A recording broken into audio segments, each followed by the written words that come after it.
toDIYfor, and chokers have made a return to fashion. I love this. I remember wearing them when I was in grade school. So they're incredibly easy to make. You don't have to go out and buy them, and you can make them for a couple of bucks at home. So I'm going to show you how you can make 3 totally different chokers. The first one is my favorite one, and I used Velcro, needle and thread, scissors, and some stretchy elastic. That's actually a headband that I found, but you can just go and buy some stretchy elastic from the fabric store.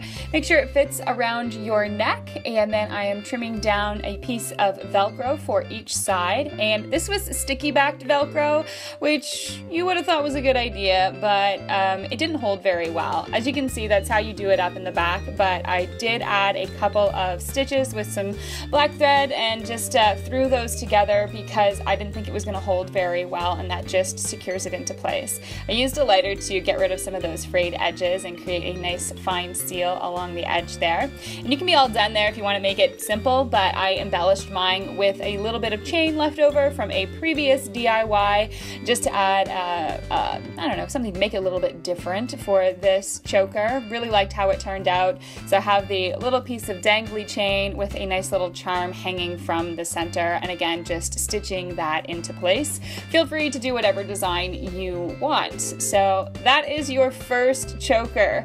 For my second one, very simple, just scissors, braiding cord, and a couple of beads. That one bead though does have 2 little loops that attached on each side.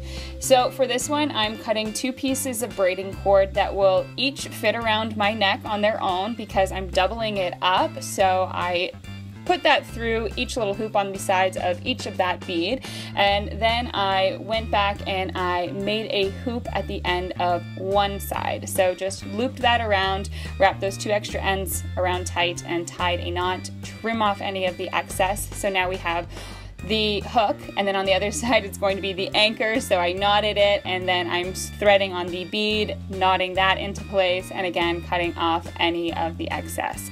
So this is just basically how we are fastening this choker into place. Very simple. Just make sure that you have your lengths properly measured out for your neck size. My last one, I used the leather cording and also some jewelry tools, scissors. I've got jump rings and lobster claws. So I have 3 strands of this leather cording, and these are called bead tip with the clamp on the bottom. So the reason I use this is because I can use that clamp and clamp it around each one of those leather straps, make it nice and tight with a pair of pliers, and then that little loop there, I'm turning it into a little loop, closing it with my pliers again. And you're going to do this to each end of those 3 strands, so 6 in total. So now I'm putting 3 strands on a jump ring and clamping that closed together. So that is one end, as you can see there all together. And then on the opposite end, exact same thing, except that's where I add my lobster claw, close it up, and that's how you can do it up at the back.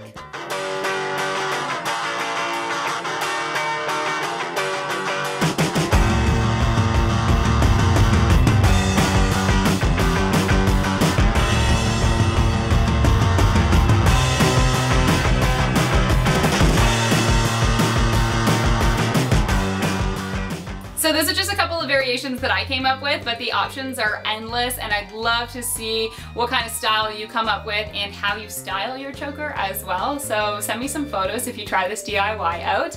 You can follow me on Instagram and on Twitter at JanelleSteeper, and then use the hashtag toDIYfor if you tag me in any of those photos. Don't forget to give me a like if you enjoyed this DIY. Feel free to leave comments below of anything you'd like to see me try in the future, and subscribe. Next Wednesday I'll be back with a new one. Cheers. Learn how to talk.